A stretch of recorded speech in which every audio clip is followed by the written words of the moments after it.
Hello everyone. Here today we are going to learn 2.4 upon Westminster Bridge. Here this poem written by William Wordsworth, that is whose era was 1770 to 1850. And William Wordsworth began writing poetry as a young boy in grammar school. Something we have learned in this introduction also, information about the poet. First we have see the icebreakers. See this first activity, icebreakers. A bridge connects people at either sides of a river or valleys in cities or villages. Discuss with your partner and importance of a bridge to both the cities and the villages and complete the table. See this here, river or valleys, cities or villages. This we have called very important about connecting form. Sides of the river also and connecting the people also. Bridge is very important. We should also write down one of the sentence or phrases, that is importance of the bridge for cities also and villages also. In the cities, for example, link between city and internal area, okay, or link between city and villages. In the city also join different places, okay, another passing over the rivers or transformation.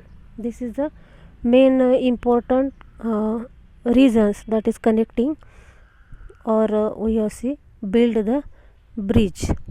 For villages, that is join village to city, help in development of medical equipment or education. That is, these things are very important for the villages, connecting the two places for the village form.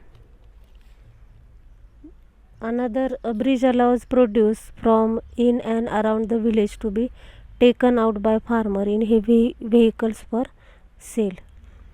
That is, bridges connecting also in the villages near the city area, okay. Second one, building a bridge needs careful planning. Bridge, that means पूल, जो दोन ठिकाणांना connect करतो तो. त्याचा आता city एरियासाठी कुठले points किंवा village एरियासाठी bridge connect करण्यासाठी तो फॉर्म आपण बघितला पहिल्या ॲक्टिव्हिटीमध्ये. सेकंड ॲक्टिव्हिटीमध्ये आता ब्रिजविषयी जे आईस ब्रेकर्समध्ये इन्फॉर्मेशन आपल्याला विचारले किंवा you should discuss about that reason because the poem is related to that. पोएमचं जर टायटल बघितलं तुम्ही, upon Westminster Bridge, this is a bridge in London, okay, name of that bridge is Westminster Bridge. So building a bridge needs careful planning. Think about what goes on before the actual construction begins. What about, म्हणजे आता careful planning this is very necessary when building a bridge. म्हणजे bridge create करणे किंवा बांधण्यासाठी कुठले महत्त्वाचे planning आहेत किंवा काळजीपूर्वक नियोजन म्हणतो आपण. तर त्यांनी पहिला एक फॉर्म दिला आहे बघा, प्रॉपर प्लॅनिंग म्हटले, म्हणजे योग्य नियोजन. सेकंड काय घेऊ शकतो आपण, सॉईल ब्रेक और सॉईल बेडरॉक असेसमेंट, म्हणजे वाळू, खडी, दगड ह्याचं assessment. Assess what kind of traffic और loads bridge will be used for. Environmental factors are also important. We have see तिथला एरिया किंवा तिथली माती, वाळू ह्याचं एक प्रकारे परीक्षण करणं, असेसमेंट करणं. Sustainability, this is also important part. ह्यामध्ये तुम्ही घेऊ शकताय बघा sustainability, okay. Then you might have visited a bridge, complete the web describing the sights you could see from the bridge. आता पुलावर उभा राहिल्यानंतर, that is highest place we have called related as other things in the city or villages. शहरात असणाऱ्या किंवा खेडेगावात असणाऱ्या गोष्टी किंवा बिल्डिंग किंवा घरं काही ज्या प्रॉपर तिथला एरिया आहे त्याच्यापेक्षा उंच असतो ब्रिज फॉर्म. मग तिथून तुम्हाला कुठल्या गोष्टी दिसतात असं त्यांनी ह्या वेब चार्टमधून विचारलं. Sites that can be seen from bridge. For example आपण काय लिहू शकतो आहे, सिनरी ऑफ वॉटर. ब्रिजवरून लक्षात की आपल्याला वाहतं पाणी बघायला मिळतं, त्याचं सौंदर्य, रिव्हर्स, सनसेट, सनराईज किंवा सिटी स्कायलाईन, म्हणजे पूर्ण शहराचं चित्र आपल्याला ब्रिजवरून दिसू शकतं. म्हणजे ही दृश्य आपल्याला आपण पाहू शकतो. रोड्स आहे, बिल्डिंग्स आहे, अदर स्ट्रक्चर्स आहेत, other sides of the bridges. Okay, then we have discuss William Wordsworth's life, something we have called his work. William Wordsworth, born on April 7, 1770, was a major English romantic poet who was an honored poet laureate of the United Kingdom in the court of Queen Victoria from 1843 until his death on 23 April 1850. म्हणजे ह्यामध्ये त्यांना जो honour मिळाला, एक romantic poet होते ते इंग्लिशमधले, आणि 1850 साली त्यांची डेथ झाली. त्याच्यापूर्वीच त्यांना पोएट लॉरेट असा हा किताब मिळाला. Lyrical ballad is considered as a central work of romantic literary theory. आता त्यांची जी रोमॅन्टिक लिटररी थिअरी होती त्यात अतिशय महत्त्वाचं कलेक्शन आहे त्यांचं. त्या कलेक्शनचं नाव दिलं बघा त्यांनी, lyrical ballad. The poem upon Westminster Bridge is one of the best example of his romantic poems. आता रोमॅन्टिक पोएम्सपैकी वेस्टमिनिस्टर ब्रिज हा एक त्यांचा रोमॅन्टिक पोएटचाच भाग आहे. रोमॅन्टिक अशा अर्थानं की नॅचरल ब्युटी त्यांनी कशा पद्धतीनं पोएम थ्रू एक्सप्लेन केले बघा. आता सेकंड पॅरा जो दिला आहे, this is completely important about the poem कशाबद्दल आहे ते एक्सप्लेन केलेलं आहे. You should write the theme for this poem. Second para, upon Westminster bridge is a Petrarchan sonnet. Very important we see. आता upon Westminster bridge हे Petrarchan sonnet आहे, in which William Wordsworth describes the beauty of the bridge. त्यांनी काय explain केलेलं आहे, beauty of the bridge as seen at dawn from the Westminster bridge, London. The then world had to still experience the Industrial Revolution. The poet was enthralled by the panoramic landscape. अतिशय सुंदर असं भूप्रदेश किंवा दृश्य त्यांनी explain केलेलं आहे पोएममध्ये. आणखीन काय आहे बघा, ब्युटी, काम अँड क्वाईट नेचर, म्हणजे सौंदर्य, शांतता, अतिशय निवांतपणा, की तो जो म्हणतो आपण टाईम आहे तो मॉर्निंग, अर्ली इन द मॉर्निंगचा असल्यामुळं quiet nature, calm. This poem was first published in collection of poems in 2 volumes in 1807. 1807 साली ह्याचे 2 व्हॉल्यूम्स पब्लिश झालेले होते. So naturally you familiar about that. What's this poem about? Upon Westminster bridge, लंडनमधला हा bridge आहे, त्याच्यावरून जे दृश्य पोएटला दिसलं ते त्यांनी पोएम थ्रू एक्सप्लेन केलेलं आहे. Another speciality of this poem is this is Petrarchan sonnet. आता पेट्रार्कन सॉनेटचा प्रकार काय आहे तर तुम्हाला सांगते मी. पोएम आपण लर्न करताना बघणार आहे की 14 ओळीचा सॉनेट फॉर्म असतो. आता ह्यात पेट्रार्कन सॉनेट का, तर पहिला फॉर्म आहे 8 ओळीचा, that is 8 lines, and second form is a 6 line. 8 lines we have called as an octave, 6 lines we have called as an sestet. Okay, margin लाईनमध्ये काही वर्ड्स आहेत बघा. Archaic word first doth, that means does. Then guess the meaning of glide, सरपटणे असं meaning येतं, पण इथं meaning काय घ्यायचं, वाहने, संत वाहने, that is flow form. Okay, see this poem. First I read whole poem.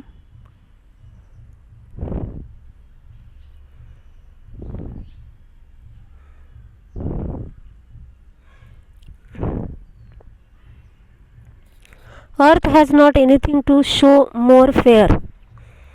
Dull would he be of soul who could pass by. A sight so touching in its majesty, this city now doth like a garment wear.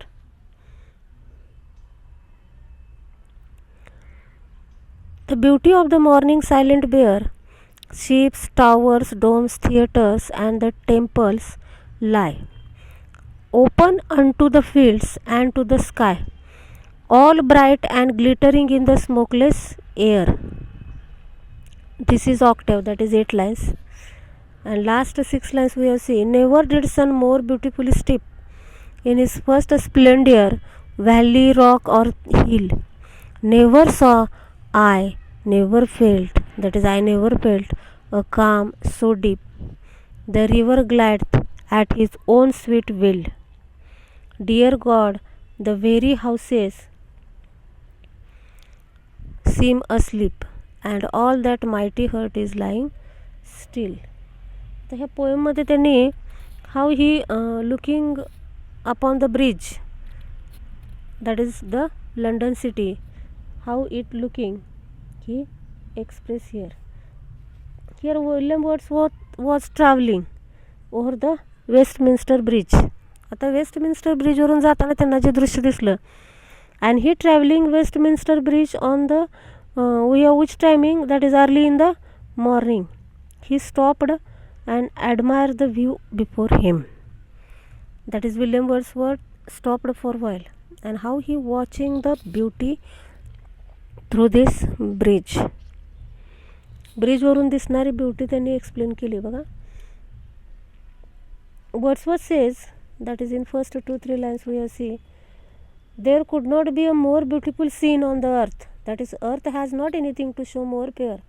That means there could not be more beautiful scene on earth than the one before him. म्हणजे ह्याच्यापेक्षा सुंदर काय असूच शकत नाही, पृथ्वीपेक्षा ह्याच्यापेक्षा सुंदर देखावा कुठंच असू शकत नाही. Then dull would he be of soul who could pass by. बघा, only someone who is very dull would ignore such a splendid sight. अतिशय सुंदर दृश्य एखादा अरसिकच लक्षात घ्या चुकवू शकतो किंवा दुर्लक्ष करू शकतो. म्हणजे एखादा अरसिक मनुष्यच ह्या भव्य नजाऱ्याकडे दुर्लक्ष करू शकतो. मग आता मनुष्य म्हटल्यावर इथं तुम्ही म्हणाल वर्ड्स, दॅट इज पर्सनसाठी वर्ड दिला बघा, soul. Soul that means any person we of who passes that bridge.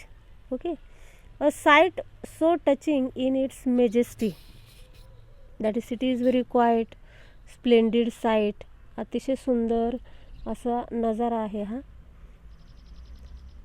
The city now doth like a garment wear. City is looking like a cloth, okay, and covered by this morning beauty.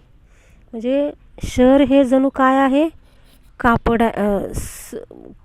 आहे, आणि ह्या कापडावर अतिशय सुंदर सुंदर design किंवा नक्षे आपण म्हणतो. म्हणजे ते निसर्गाचं चित्र ह्या कापडानं किंवा ह्या शहरानं परिधान केलं आहे. म्हणजे कापड आहे, जणू काही हे कापडाने सुंदर आहे. That is the city now does like a garment, that mean cloth where the beauty of morning.